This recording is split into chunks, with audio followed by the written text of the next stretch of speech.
과연 신축만 하면 임대가 맞춰질까요? 또 희망하는 높은 임대료를 받을 수 있을까요? 현재 이 해당 구역에서 5년 동안 지어진 신축 건물들입니다. 그런데 이 건물들 중에도 공실이 있는데요.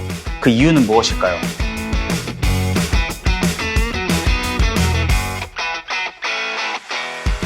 네, 안녕하세요. 박준용입니다. 요즘 밸류업이 화제인데요. 이 구축을 신축으로 개발하면 높은 임대료에 더불어 높은 가치 상승까지 있다고 하는데 과연 그 말들은 사실일까요? 아니면 달콤한 감언이설일까요? 예, 그럼 이 긍정 뇌피셜 말고 실제 데이터를 통해서 한번 확인해 보겠습니다. 먼저 임대료와 임대 동향을 파악해야 하는데 도대체 어디서 확인해야 하는 걸까요? 사실 이 꼬마 빌딩 시장은 임대료 데이터조차 제대로 볼 수 없다는 게 문제인데요. 주택시장의 경우는 부동산 거래신고법상 의무적으로 임대차 신고를 해야 합니다. 그러니 일반인들도 이 임대 시세를 쉽게 파악할 수 있는 거죠. 자, 이와 반대로 상가나 사무실의 경우는 신고 의무가 없기 때문에 임대료 파악도 쉽지 않습니다. 물론 한국부동산원의 그 데이터를 활용해 통계적인 평균값은 확인할 수 있겠죠. 하지만 내가 원하는 그 데이터는 구하기 어려운 거예요. 예를 들어 내가 오피스 건물을 신축한다 했을 때 이 전체 임대료는 얼마나 받을 수 있는지, 또 공실률은 어떻게 되는지 이런 구체적인 데이터는 직접 다 찾아봐야 한다는 겁니다. 그럼 직접 저희가 조사한 이 실질적인 데이터로 한번 살펴볼까요? 이곳은 강남구청역입니다.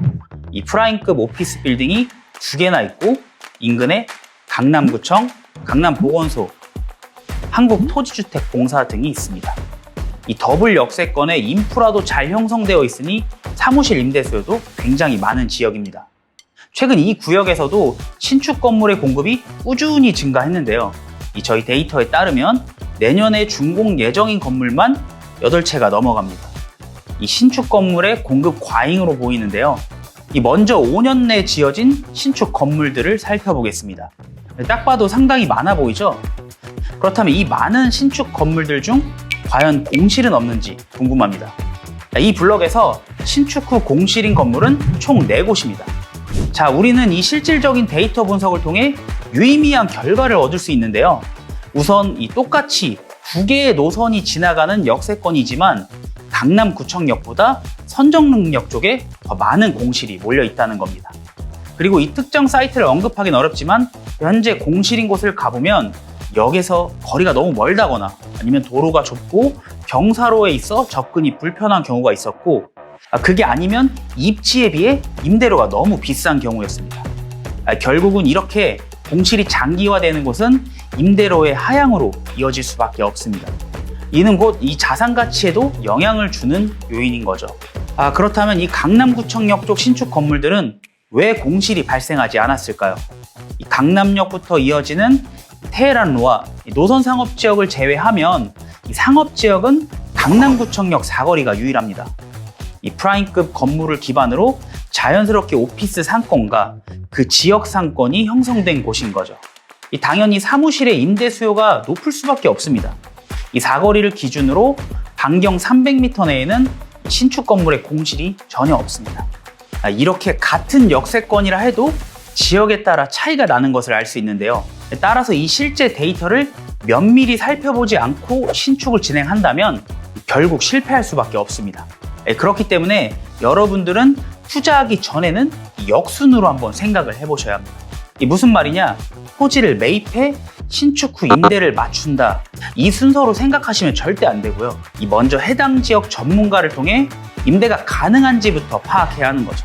다음은 실제 임대료를 얼마나 받을 수 있나 주변을 확인해 봐야 하는 거고요. 그 이후에 사이트에 맞게 신축 비용을 계산해 보면 합리적인 최종 토지 매입비가 나오게 됩니다. 자, 정리할게요. 결국 임대가 맞춰지지 않는 그 건물의 가치는 당연히 하락할 수밖에 없습니다. 그렇기 때문에 꼭 기억하세요. 앞으로는 이 빌딩 거래 전에 실거래가만 보지 마시고 임대에 관한 부분을 꼭 체크해 주셔야 합니다. 우리가 흔히 알고 있는 연면적 300평 전후의 꼬마 빌딩은 주로 외부 임대를 목적으로 하기 때문에 언제나 이 시장 수요 둔화에 민감하게 반응합니다. 따라서 이 주기적으로 데이터 분석이 필요한 거죠. 또한 임대 시장에도 흐름이라는 게 있습니다.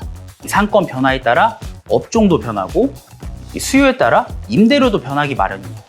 따라서 철저히 실질 데이터를 기반해서 투자를 준비하고 신축을 진행해야 하는 거죠. 자, 오늘은 이 강남구청역 사거리, 그 중에서도 논현동 한 블럭을 예를 들어 임대에 관해 얘기해 보았고요. 언제든지 빌딩 투자나 신축 관련해서 도움이 필요하시다면 경험 많은 저희에게 편하게 연락 주세요. 그럼 다음 시간에는 임대료로 알아보는 꼬마 빌딩의 전망에 대해 말씀드리겠습니다. 감사합니다.